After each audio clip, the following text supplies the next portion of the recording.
menyaksikan SFF di Espansa. Hai sahabat SFF, aku Jasmine, aku dari tim Science Film Festival Indonesia. Di sini aku akan menunjukkan eksperimen yang bernama Takal COVID. Pada eksperimen kali ini, aku ingin menunjukkan kepada teman-teman bagaimana virus menyebar dan seberapa pentingnya kita untuk mencuci tangan. Sebelum kita memulai eksperimennya, yuk kita siapin alat dan bahannya. Pertama-tama kita membutuhkan glitter, minyak goreng, wadah berisi air, dan hand sanitizer. Yuk kita mulai eksperimennya. Pertama-tama, lumuri jari kita dengan minyak goreng. Seperti ini. Minyak di sini berperan sebagai lemak karena virus dilapisi oleh lemak. Kemudian lumuri jari dengan glitter. Seperti ini. Glitter di sini berperan sebagai virus. Kemudian teman-teman boleh lakukan aktivitas sehari-hari seperti memegang botol, memegang buku, menyapu, atau hal lainnya. Lalu teman-teman amati apakah ada glitter yang menempel di barang yang teman-teman pegang.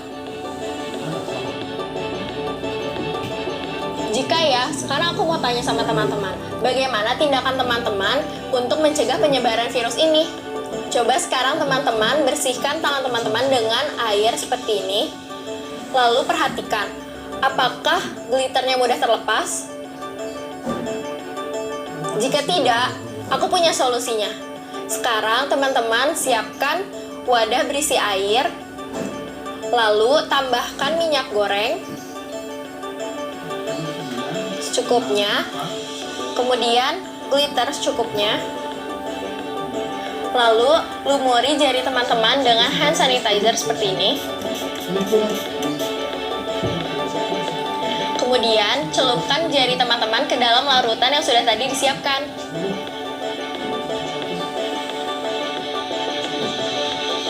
Lalu teman-teman amati apakah glitternya bergerak menjauh.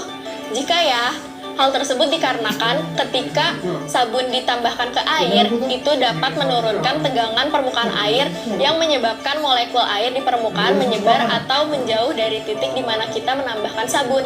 Itu akan membuat virus ingin menjauh. Kemudian teman-teman boleh bersihkan tangan teman-teman dengan air. Dengan demikian, tangan bersih, keluarga sehat. Setelah kita melakukan percobaan tadi, teman-teman pasti udah tahu dong bagaimana virus menyebar. Ya, betul sekali. Virus menyebar melalui udara. Tetapi, virus juga dapat menyebar melalui sentuhan seseorang pada barang-barang yang sudah terkontaminasi oleh droplet orang lain. Virus tersebut akan menyebar melalui mulut, hidung, dan juga mata. Ih, serem ya teman-teman. Maka dari itu, penting sekali untuk kita mencuci tangan dan menggunakan hand sanitizer. Nah, seperti itulah bagaimana virus menyebar dan seberapa pentingnya kita untuk mencuci tangan. Sekian eksperimen dari aku. Sampai jumpa.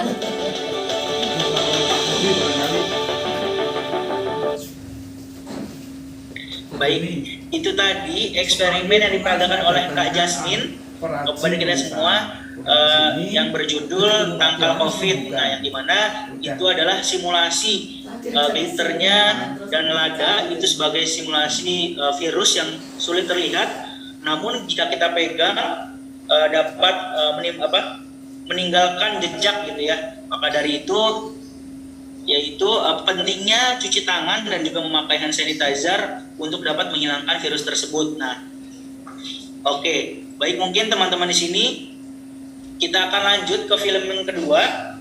Oke, ada yang sudah berhasil eksperimennya? Sudah. Maudi sudah mengaktifkan kamera tadi. Oke, jika tidak bisa coba di rumah ya, dilakukan di rumah. Nah, kemudian film yang kedua Kak Farid akan tayangkan. Nanti juga akan berkaitan dengan eksperimen yang kedua. Film yang kedua yang berjudul Aluminium in a Self Experiment. Ini bercerita mengenai aluminium itu ternyata sangat dekat gitu di kehidupan sehari-hari kita, dan juga mungkin ada barang-barang yang mungkin kita nggak berekspektasi ada aluminiumnya, ternyata ada zat kandungan aluminiumnya. Oleh karena itu, kita saksikan film yang berjudul Aluminium Greenhouse Extent. Selamat menyaksikan.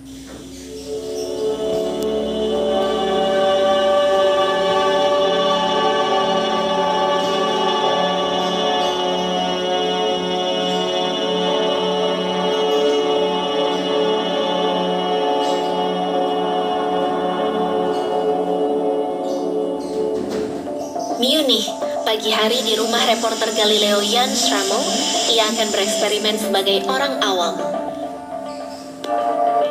Aku tidak pernah memperhatikan produk yang aku gunakan memiliki kandungan aluminium atau tidak. Tetapi, mungkin saja, aku sudah menyerap cukup banyak aluminium. Di kantor redaksi Galileo terdapat pelaku kedua eksperimen, Funda van Roy. Dia skeptis, namun dia sudah melakukan risetnya sendiri. Aku berusaha memastikan aku hidup sehat. Namun dalam hal aluminium, ada begitu banyak informasi yang sulit dipercaya. Informasi di internet lumayan menakutkan. Kebanyakan judul bernada begini. Terkadang mereka sangat sensasional. Namun yang membuatku paling bingung adalah kantor pusat penilaian risiko turut mengeluarkan peringatan bahaya konsumsi aluminium yang terlalu banyak. Namun apa yang dimaksud terlalu banyak? Untuk menjawabnya, Jan dan Funda akan melakukan 2 eksperimen ekstrim. Pertanyaan mereka adalah, bisakah aluminium di dalam tubuh dideteksi, di mana ditemukannya, dan seberapa berbahayakah aluminium bagi manusia? Profesor Hans Drexler adalah Presiden Masyarakat Kedokteran Okupasi dan Lingkungan Jerman. Ia meneliti antara lain jenis dan kadar zat beracun yang diserap oleh pekerja. Ia juga yang melaksanakan eksperimen ini, sebab penelitian tentang aluminium khususnya masih perlu banyak pengembangan. Untuk penggunaan sehari-hari, deodoran atau makanan yang kandungan aluminiumnya tinggi, kertas aluminium untuk memanggang, juga makan pretzel, belum ada penelitiannya. Kalau begitu eksperimen ini tepat. Aku suka pretzel. Apa yang salah dengan pretzel? Kita akan ketahui dari eksperimen. Profesor Hans pun berharap mendapatkan hasil yang bermakna. Jika aku bisa mengetahui perbedaan kadar aluminium dalam urin atau darah yang disebabkan oleh perilaku manusia, perbedaan ini akan menjadi temuan penting. Begini cara kerja eksperimen. Jan dan Funda sama-sama bereksperimen selama 20 hari. Selama eksperimen, mereka harus menyerahkan sampel Kami urin. harus mengisi ini juga? Oke. Sekarang saat mulai pada hari ke-10 dan di akhir eksperimen, kita akan ambil sampel darah. Pertama, mereka akan menghindari aluminium selama 10 hari. Lalu mereka akan sengaja mengonsumsi aluminium dalam kadar tinggi selama 10 hari berikutnya. Bagaimana dampak 2 hal ekstrim ini terhadap tubuh? Lagi pula aluminium ada hampir di mana-mana. Aluminium adalah zat ketiga yang paling banyak tersedia, sekaligus logam yang paling banyak ada di dalam kerak bumi. Jadi aluminium ada secara alamiah sehingga terkandung di banyak makanan. Dan aluminium di dalam tubuh bisa dideteksi, namun tidak seperti zinc atau zat besi. Aluminium tidak ada gunanya bagi makhluk hidup. Bahkan sebaliknya, dalam jumlah besar aluminium jadi beracun. Yang membuat beracun adalah dosisnya. Aluminium adalah racun saraf. Ini fakta. Dan aluminium juga menyebabkan fibrosis paru yang parah. Pertanyaannya, sejak kapan aluminium menimbulkan efek kesehatan? Untuk kesehatan, ada batasan yang dianjurkan. EFSA atau Badan Keamanan Pangan Eropa menentukan konsumsi tidak lebih dari 1 mg per kilogram bobot tubuh per minggunya. Artinya, batas konsumsi bagi seseorang berbobot 60 kg adalah 60 mg aluminium per minggu. Saat ini, Jan tidak tahu persis benda apa saja yang mengandung aluminium. Daniela Krell datang membantu Jan. Daniela bekerja di pusat konsumen di Bavaria dan memberikan informasi seputar aluminium di dalam produk sehari-hari serta cara menghindarinya. Karena Funda dan Jan harus melakukan eksperimen seketat mungkin dalam 10 hari ke depan. Ya, aku akan menyuguhkan kopi dengan teko aluminium Boleh? Ya, dengan senang hati. Tapi itu kelihatan baru. Baru ya? Ya, memang baru. Kalau begitu jangan. Saat pertama kali digunakan akan ada aluminium dalam jumlah cukup besar tercampur dengan kopi. Kalau sudah 2 atau 3 kali dipakai tidak masalah. Karena lapisan pelindung akan tercipta saat digunakan merebus kopi untuk pertama kalinya. Jadi tidak apa-apa. Namun jangan minum kopi rebusan pertama. Sayang sekali. Sama juga dengan peralatan berkemah. Sesuai aturan, produsen peralatan menyatakan anjuran tadi pada kemasan. Manusia tidak bisa hidup tanpa nutrisi. Aluminium secara alamiah ada di makanan. Kadarnya relatif tinggi di coklat, teh, dan kopi. Serta daun selada dan bayam. Tapi tidak dalam dosis besar. Tetapi aku bisa tidak membeli makanan yang dibungkus dengan aluminium. Ya, tepat. Dan kamu pun merekomendasikannya. Kandungan aluminiumnya tinggi ataukah ada aluminiumnya? Benar, engkau harus hati-hati. Kemasan ini terbuat dari pelat timah dan diberikan lapisan sehingga makanan tidak bersentuhan langsung dengan logam. Makanya aku tidak pernah merasa cemas. Sama seperti minuman yogurt juga begitu. Tutupnya telah dilapisi agar aluminium tidak bersentuhan langsung dengan cairan yogurt. Artinya bisa kujilat tanpa masalah kan? Iya, bisa. Oke. Ngomong-ngomong, tutup wadah kopi instan juga diberikan lapisan. Nah, tapi daging ini yang sudah kupanaskan dan kubumbui dengan garam. Ada risiko tinggi aluminium akan diserap oleh daging. Sebabnya, asam, garam, dan panas membuat aluminium mudah terurai dan masuk ke dalam makanan. Begitulah masalahnya dengan pretzel beberapa tahun lalu. Cairan hidroksida logam membuat aluminium dari baki panggang mudah terlepas dan masuk ke dalam makanan. Karena tekanan masyarakat, pengusaha makanan kini memakai kertas masak dan tindakan ini terbukti menurunkan kadar aluminium. Sekarang bagaimana dengan daging, ikan, dan makanan lain yang dibungkus kertas aluminium? Begitu pula wadah makanan dari restoran. Setiap kali aku membeli makanan Iya. untuk dibawa pulang atau makan sajian prasmanan, makanan kerap disajikan dengan wadah ini. Kalau hanya melihat bungkusnya, aku tidak tahu apakah ada lapisan tipis atau tidak. Aku hanya bisa menganjurkan agar pembeli mau bertanya langsung kepada tukang daging. Nah, dan untuk pelajar yang sehari-harinya makan di kantin sekolah, silakan tanyakan jenis wadah yang mereka pergunakan di kantin. Bagian dan Funda ini artinya mereka harus rajin bertanya dan memeriksa produk yang dikonsumsi selama 10 hari ke depan. Mereka punya aturan ketat yang harus diikuti, menghindari aluminium. Selamat pagi dari eksperimen hari pertama. Hari ini kami beres-beres. 3 produk ini kugunakan setiap pagi. Biasanya begitu. Tapi 2 deodoran ini mengandung garam aluminium.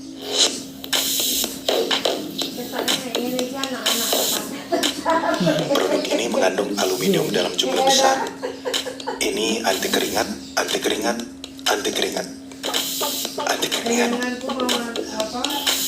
Anti keringat biasanya berarti aluminium, karena aluminium menghambat produksi kelenjar keringat. Tapi aluminium saat ini terlarang bagian. 0% aluminium. Yang ini bisa. Bagus. Deodoran menyamarkan bau dengan aroma yang wangi. Deodoran juga biasanya mengandung zat anti mikroorganisme penyebab bau badan. Sekarang, aku memakai deodoran organik tanpa aluminium. Odol dengan efek memutihkan juga biasanya mengandung aluminium. Ian mengubah gaya hidupnya yang minim aluminium tanpa kendala. Bagaimana kabar Funda? Sekarang sudah hari ketiga eksperimen. Pada Jumat pagi di studio Rias, situasi jadi sangat rumit karena kami harus mencermati produk Rias satu persatu dan hampir semuanya mengandung aluminium. Ya, ini sedikit menyulitkan, cukup menyulitkan. Setiap hari selama periode tanpa aluminium ini, Ian dan Funda mengambil sampel urin dan mengirimkannya ke Profesor Hans.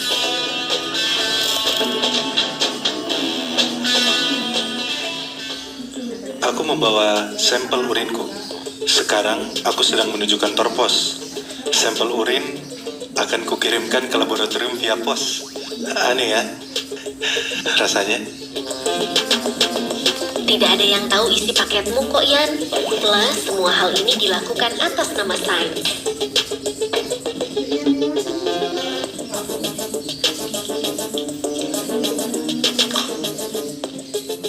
Aku di dokter dan darahku sedang diambil. Aku benar-benar penasaran ingin tahu hasilnya. Kami juga. Dan ini Profesor Hans. Apakah hasil tes mereka akan menunjukkan bahwa Yan dan Funda sudah menghindari aluminium? Apakah kami bersih dari aluminium? Akan kusampaikan hasilnya. Ini angka awal dari hasil tes darah. Engkau bisa lihat, tidak ada penurunan. Semua angka ini masih sama seperti yang sebelumnya. Meski melalui 10 hari tanpa aluminium, kadar aluminium di darah dan urin Funda tetap sama. Oh, luar biasa bahwa tidak terlihat ada perubahan sama sekali. Akan tetapi, kurva Yan tampak berbeda. Ada yang berbeda dari punyaku. Mari tunggu hasil tes di akhir periode konsumsi aluminium, barulah kita bisa membuat kesimpulan. Selama 10 hari ke depan, misiku adalah mengonsumsi sebanyak mungkin aluminium. Bagian kedua dari eksperimen aluminium dimulai. Hari 1 dengan banyak aluminium, Funda tidak main-main dengan deodoran semprotnya. Menurut kantor pusat penilaian resiko, jika kulit terluka akibat bercukur, aluminium dapat masuk ke dalam tubuh dengan cukup mudah. Sebab itulah ada peringatan, penggunaan deodoran anti keringat setiap hari sama dengan batas maksimal konsumsi aluminium yang dianjurkan. Bagaimana dengan Funda dan Yan? Mereka tak hanya menyemprotkan deodoran, tapi juga dengan cermat menyimpan, menghangatkan, bahkan memasak makanan bergaram dan asam dengan kertas aluminium. Kegilaanku akan aluminium masih berlanjut. Sekarang aku membakar sosis di dalam wadah aluminium ini. Yuk kita lihat. Tapi bukankah cara memasak itu bisa membuat kita sakit? Kapan aluminium menjadi bermasalah? Berkali-kali disampaikan bahwa aluminium terkait dengan penyakit seperti Alzheimer's. Faktanya, hasil tes kognitif tukang las aluminium terkadang lebih buruk. Jika pekerja terpapar aluminium selama bertahun-tahun dan pada kadar sangat tinggi, maka dampaknya akan terlihat dari hasil tes psikologi. Pekerja mengalami masalah dengan memori dan halusinasi, namun mereka juga terpapar aluminium dalam kadar jauh lebih tinggi daripada orang biasa. Mungkinkah kadar aluminium Funda dan Yan dari eksperimen fase ini mendekati kadar seorang pekerja? Sampel akan berbicara. Beberapa hari kemudian dengan Profesor Hans, hasil tes sudah keluar. Berapa angkaku sekarang? Oh ya, untuk angkamu, aku tidak melihat perubahan. Apa? Aku sudah menggunakan deodoran dan krim wajah dengan aluminium, odol dengan aluminium, makan kebab yang dibungkus kertas aluminium. Betulkah tidak ada perubahan? Ya, Aku kecewa. Semua itu sia-sia. Tetapi di sisi lain, aku jadi tenang. Sementara itu, angka Funda berbeda. Ia menunjukkan angka tinggi pada awal periode konsumsi aluminium. apakah kau melakukan sesuatu pada hari pertama eksperimen konsumsi aluminium? Aku menyemprotkan deodoran berkandungan aluminium banyak-banyak. Lalu kuhirup. Aku ingin tahu saja. Ya, kami ingat. Dan tindakan itu sekarang tercermin pada hasil tes. Tapi kenapa menghirup deodoran berdampak signifikan? Tubuh kita telah belajar untuk tidak menyerap logam yang tidak dibutuhkan. Tetapi mekanisme perlindungan ini tidak ada di paru-paru. Logam terserap jauh lebih mudah melalui paru-paru dibanding kulit dan saluran pencernaan. Secara keseluruhan, kandungan aluminium mereka masih jauh di bawah level yang dianjurkan, termasuk selama periode kedua eksperimen. Artinya, Angka 0 adalah angka yang ideal. Tetapi, kadar konsentrasi aluminium yang kita cerna dalam kehidupan sehari-hari semestinya tidak menimbulkan efek beracun. kabar baik. Kini yang perlu dilakukan adalah penelitian dalam skala lebih besar. Eksperimen kami menunjukkan bahwa kebiasaan makan dan kebersihan diri relatif tidak berdampak terhadap kadar aluminium di dalam tubuh. Jika ingin ekstra hati-hati, selalu pilih deodoran yang tidak mengandung aluminium, atau jika tidak ada, pilih deodoran gosok. Dan jangan bungkus makanan bergaram dan asam dengan kertas aluminium. Kutuk Bu kirim. Wah, Recording in progress. ini dia penjelasannya.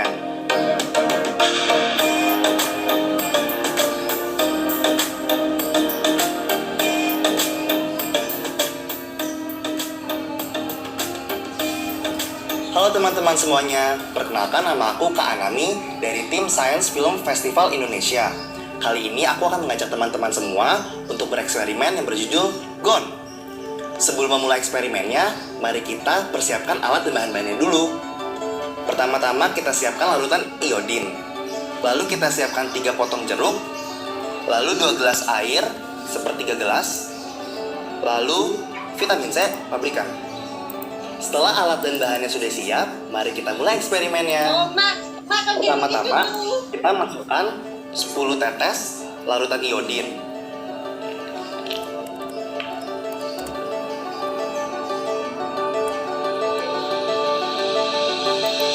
Setelah kita memasukkan 10 tetes larutan iodin ke dalam gelasnya, kita masukkan vitamin C-nya. Aku sudah menyiapkan vitamin C yang lebih kecil agar lebih mudah terlarut dalam cairannya.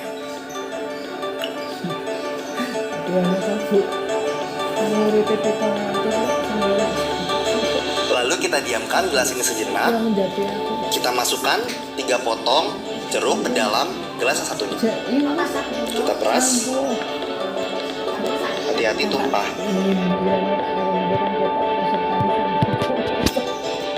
Jika kalian berhasil melakukan eksperimen ini, maka warna dari larutan iodin ini akan menghilang. Yang tadinya merah bata menjadi warna masing-masing dari vitamin C dan jeruk. Sebelumnya, mari kita kenal dulu lebih lanjut tentang vitamin C. Vitamin C ini mengandung asam askorbat, sedangkan larutan iodin ini mengandung ion iodin.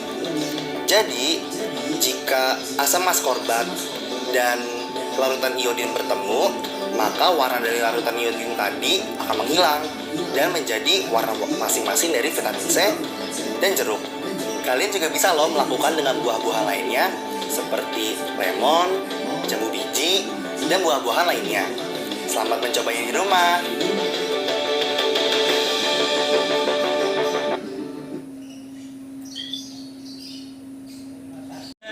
Kalau ibu atau bapak di sini dan juga siswa-siswa melihat vitamin mana sih, vitamin C mana sih yang kandungannya lebih tinggi gitu, yang lebih baik buat kita. Nah, bisa dilihat dari situ. Kalau emang larutannya menjadi jernih, maka itu dapat dibilang kayak apa, vitamin C-nya itu dengan kadar yang tinggi atau baik seperti itu.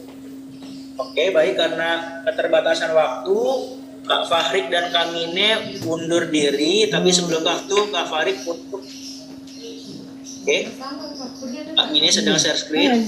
Nah, Kak Fahrik meminta untuk teman-teman mengikuti sosial media kami di Facebook ada Science Film Festival Indonesia, di Instagram dan Twitter dan di website www.kute.de/indonesian.nawala. Nah, itu ada kegiatan-kegiatan SFF lainnya. Kalau sekarang kan Kak Fahri cuma menayangkan 2 film dan 2 eksperimen, tapi di sana ada 15 film dan juga ada 8 eksperimen. Jadi teman-teman bisa melihatnya di website kami maupun di sosial media kami seperti itu. Oke, baik, terima kasih Kak Mine. Selanjutnya kita akan ada foto bersama ya. Mungkin teman-teman dapat mengaktifkan kameranya. Dan di sini ada 4 slide, jadi Kak ini akan foto 4 kali, sebanyak 4 kali.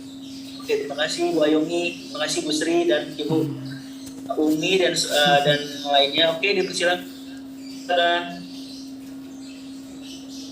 Ayo, teman-teman on cam dulu yuk. Mau aku foto. Oke, aku tunggu ya.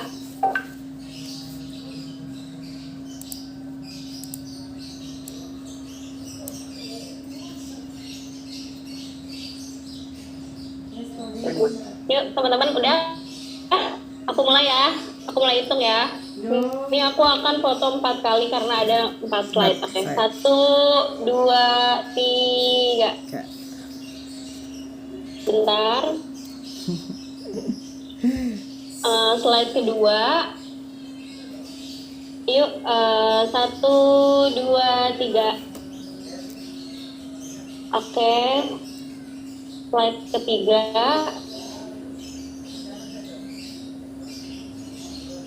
1, 2, 3. Oke. Satu lagi, slide 4 ya. 1, 2, 3.